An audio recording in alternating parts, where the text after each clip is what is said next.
Welcome to the Tough Decisions Network for Entrepreneurs. I'm Dan Handford, and my wife, Dennae, and I interview successful people sharing stories behind tough decisions that they've had to make along their journey as an entrepreneur.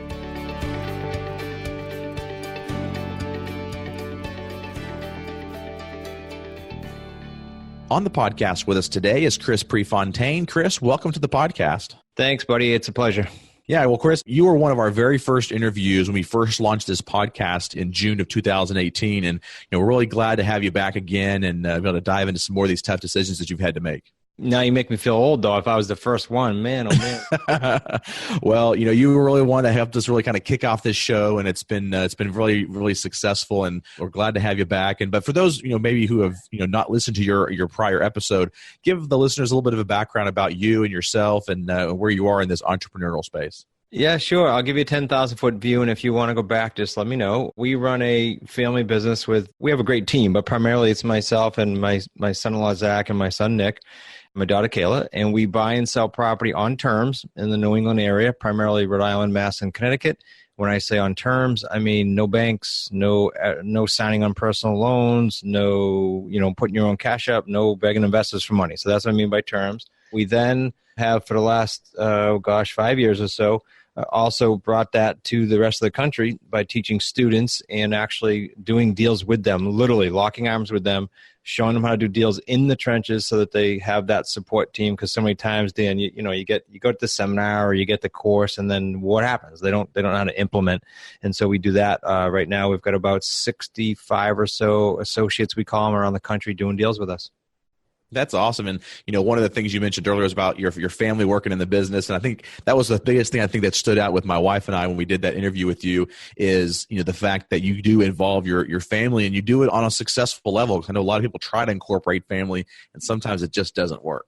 Yeah, ours grew organically, meaning nobody really said, okay, here's the outline, here's what we're going to do. It just, it's me, then it was me and my son, Nick, trying to just help me part-time, which grew into full-time. And then it was my daughter, Kayla, and my son-in-law, Zach, saying, well, we'll give it a go.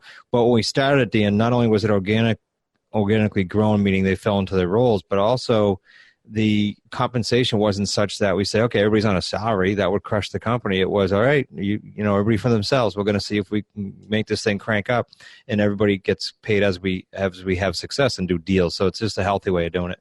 I want you to start with us right now and dive into a tough decision that you've had to make that, as an entrepreneur, did not have that really good of an outcome, and some of the lessons that you learned through it. I call this one our sore thumb tough decision now. And so I like to start with the one that had the not so good outcome, but the lessons that you learned through it. A not so good outcome. Well, it could be a number of them in one meeting. We do what we call offsite planning meetings once a trimester. And I guess it's an indecision. I went to that meeting thinking that I was all set and all planned for, and so that was a decision. And I got into that meeting, and some of the discussions relative to websites and things like that got a little bit, let's just say, unorganized and unfocused because I walked into that thinking they thought what was on my brain. In other words, I just assumed. So it was a poor decision on my part, and what it meant was the meeting got fragmented and not as cleanly communicated.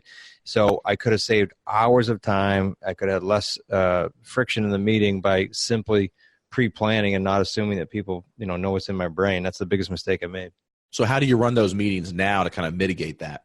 Yeah, so now the meeting flow is quite amazing. So we have not just a trimester, but obviously an annual that sets all those up. And every single one of us throughout the whole trimester have what we call a big three that lead to the big yearly annual operating procedures. So we all know what everybody's big three is. We all support each other. It's kind of like on a weekly basis, what needs to be done to get these big three? Do you need help from me? What challenges are you going through? This meeting flow has just opened the communication totally. And the big three has opened the communication totally. And as a team and as a family team, everybody knows each other's values, purpose, mission. Everybody's on the same page. And not to kind of, be nosy or anything, but are you able to share some of those with us, because those big three are, or is it kind of a private internal thing? No, it's not private at all. So I'll share with you the what we call the Kingdom Tower mission, which is to dominate the real estate mentoring market by empowering and influencing our associates, our students, to generate 1,500 transactions by 2022. So that's kind of like the big mission. and then it breaks down to the purpose of empowering individuals and families. And then so for the big three, everybody in their respective, I won't say divisions, but we're not that big, but in their own focus will have a big three. So our head of creative will probably work on like totally new website for the next trimester. And on his big three, every single week, we'll say, how you doing with that? Are we hitting the milestones? On mine, it might be I'm working on sponsorships for, the QLS event that's coming up because people want to get in and sponsor that, and we have to be selective. So we all have anything that's going to lead to that Kingdom Town mission for this particular year. That's part of the big three, and they get discussed every week in a one-on-one meeting. So let's shift here a little bit because I want to go into another tough decisions you've had to make that had a really good and positive outcome and some of those lessons. So let's dive into that one next. That one's an interesting one. I had a bookkeeper for 8 years. When she started with me, it was like, I think 1 or 2 days a week. And then that grew into running, probably 4 or 5 LLCs. And frankly, we outgrew her, but I didn't realize it as a leader. And so it got to the point where all kinds of mistakes are being made. And after 8 years, I had to let her go. And that's a toughie. I don't care what business you're in. It sounds easy, but to bring her in my office after 8 years and really support her in every way I could and just say, look, it's not working. We're parting companies. That was a toughie. However, the company needed it. We were growing, 50% a year for several years. And so we brought on an amazing team now, which is one full-time person and one part-time person, as well as a part-time CFO. And so in hindsight, hugely positive decision. The day I did it, the week I did it, leading up to it, it was awful, but it was a tough one, and it was super, super positive now that we look back. I've actually had to have those same kind of situations where not the exact same thing, but somebody who has been doing a good job for you for many years that you just realize as a leader that they're just not going to be able to withstand the continued growth. And so you got to replace that person. And I know how challenging that is, but talk a little bit about, what was going through your mind and some of the thoughts that you were doing before you had that conversation with her. Oh, probably a mix. I'd say I was probably angry when I thought through. I was probably frustrated, and then the nerves. I'm sure I was nervous after how many years I've been in biz. You still get to that point. Mm-hmm. It's like going on stage. Okay, I know what to do, but I'm nervous. It's good energy. In this time, it was actually bad energy I needed to release. There was two things though, Dan. One is we hire and fire now according to our core values. They weren't even in place when she started. So, to her defense, that we outgrew her, but it wasn't her fault. We outgrew her, and the values grew, and she didn't fit anymore. And I mean, just that's plain and simple. So when you had that sit down conversation with her, I know the situation because you were working it up for like a couple of days, and all of a sudden you had this meeting with her, and you're probably still a little bit nervous, sweaty palms, sitting down talking with her. And how was her reaction? Because I think that to me has been the biggest challenge for me mentally is how are they going to react? Yeah, I would tell you, despite me literally waiting and building up the number of errors, and so I can make sure in my brain and to communicate, I had justification, I guess. I just waited for more things to happen. Probably not the best way in hindsight, but that's what I did. And so even with those and me outlining them, she was shocked. And so I don't know. It was a strange one. It was quick and painful for about an hour, and then it went away, and we're okay now. Much better off, I should say. I understand that pain too, because it is one of those things where you just kind of like do that. But the next time you have to do that, you look back at that situation and you go, once it's over, it's done. You just move on, and it's not like that person was never there, but it's like that pain is never not there anymore. So you can move on and kind of, it almost feels to me when that happens, like it's a release, like I can finally grow this thing. No question. Yeah, no question. But again, since then, what else have we done? We're quarterly we go to scaling and training and offsite visits with all kinds of entrepreneurs that are growing the business from 8 figures to 9 figures, and they wrestle with these same problems. So now we actually have processes coming together for onboarding, hiring, firing. It's totally different. And so, and again, in her defense, we had none of that when I was a solopreneur, and that's when she started. And then all of a sudden, there's 8 people on the team. It's just different. Well, I can imagine, in a position like that, even for us, it was very challenging to try to hire somebody that you trust with all that information. So what did you do to try to find that next person for her replacement? And did you have that person in place before you let her go? Yeah, great question. I started it with my accountant, who then became my part-time CFO. For privacy reasons, we live in a small island, and it's very open, right? It's a tiny little place. Everybody knows everything. So he started running ads blindly for me. He did interviews for me. He narrowed it down to 2, of which then I got involved and that became more out in the open. And then I think during that process, we had to let her go. So there was still a lag of 2 or 3 weeks, but that let me dive in. This is another whole show probably, but that let me dive in. It's like if somebody's out for a week or a day, or someone gets let go or they quit, you find out real quick where your holes are and where you have to fix and plug. And so when she was out for 2 weeks before the new person started, it gave me a great time to go through the desk, go through the files, and say, man, oh man, what was I thinking? Well, what are some strategies that you use when you're facing these types of tough decisions?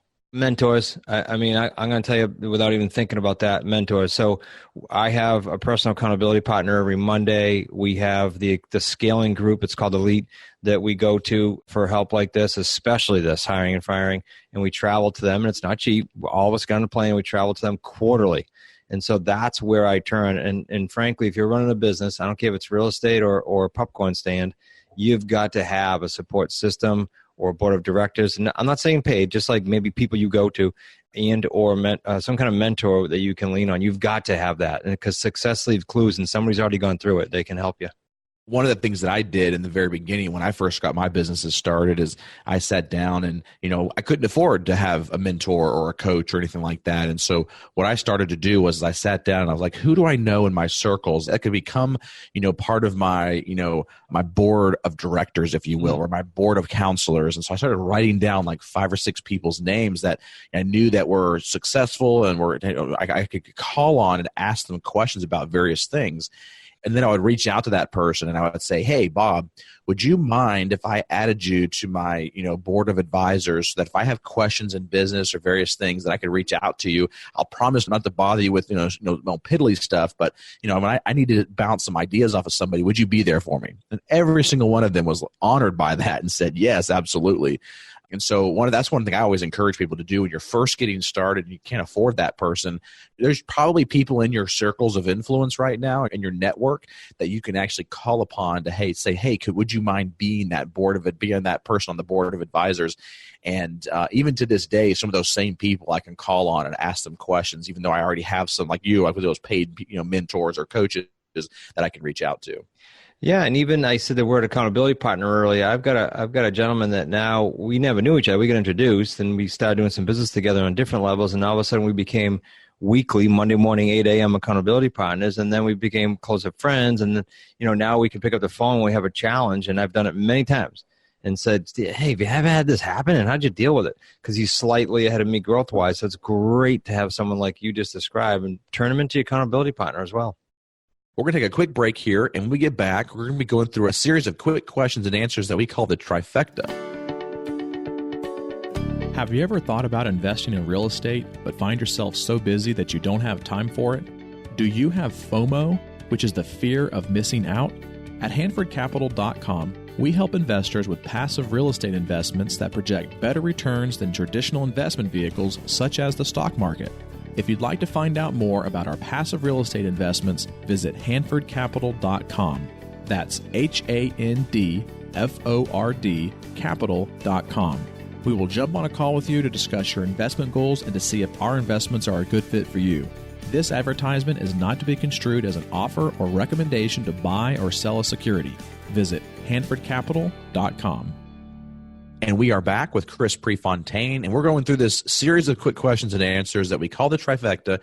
And Chris, I want you to get me started and get the audience started by, giving us your favorite technology that you use in business that helps make your life easier every day.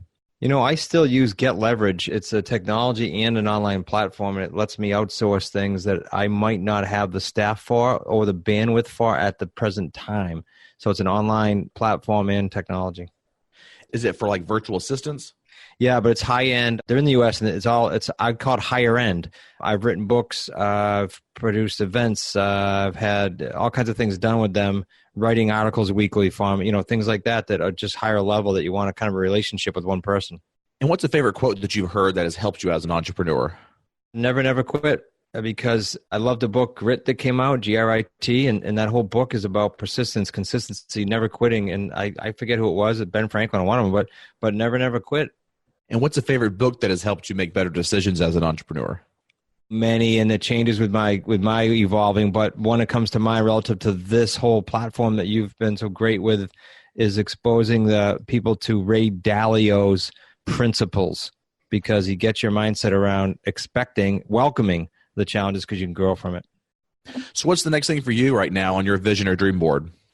We've got that mission I told you to get to 1,500 transactions, and that's going to take about 125 associates around the country, and we're at about 65 or so. So we're about halfway there, and we've got till 2022. So we're after it. And what's the best way for the listeners to reach out to you if they want to, start to, follow you more, or maybe kind of see what you guys are working on and doing these days? Two real simple things. They can go to, if they want to deal with listening to me more, they can go to a free webinar at smartrealestatecoach.com. They can visit the podcast, as you know, at smartrealestatecoachpodcast.com. And Dan, this is kind of like a second visit. You're nice enough to have us back. I do have a link if you want. We can mail them our Amazon best-selling hardcover book. They won't have to go there and pay for it. And I mean, I'm not talking about free, but hey, put your credit card in for shipping. We ship it too at our expense. So if you want me to give you that, I'm happy to. And your listeners just have to put in your show, and they'll get a totally free book. Sure. Yeah, absolutely. Send that over to me, and I'll make sure that we include it into the show notes for this particular episode so that everybody who's listening can get access to that free book, including the shipping and handling. That's awesome, Chris. Yeah. Do you want me to give you do you want me to say it? It's an easy one. Sure. Yeah. Go ahead. Yeah. Then you can stick it in there. It's just free, FREE, and then SREC for Smart Real Estate Coach. So free SRECbook.com. Awesome. We'll, again, have those under the show notes as well for those of you who may be driving down the road or working out and can't write that down. We'll have them in the show notes so you can get access to that book for free, including the shipping and handling. Thank you so much, Chris, for coming on for a second time and being one of our guests again. And we look forward to continuing to follow you throughout this year and next as you continue to grow as an entrepreneur, and looking forward to having you on for a third episode in the future. Thanks, buddy. You guys do a great job. Thanks. Thank you for listening to the Tough Decisions Network. Be sure to visit toughdecisions.net to gain access to show notes for this episode and to join our free weekly entrepreneur email, where we will send you news about the latest technology for your business, inspiring quotes, and the latest books for entrepreneurs. That's toughdecisions.net.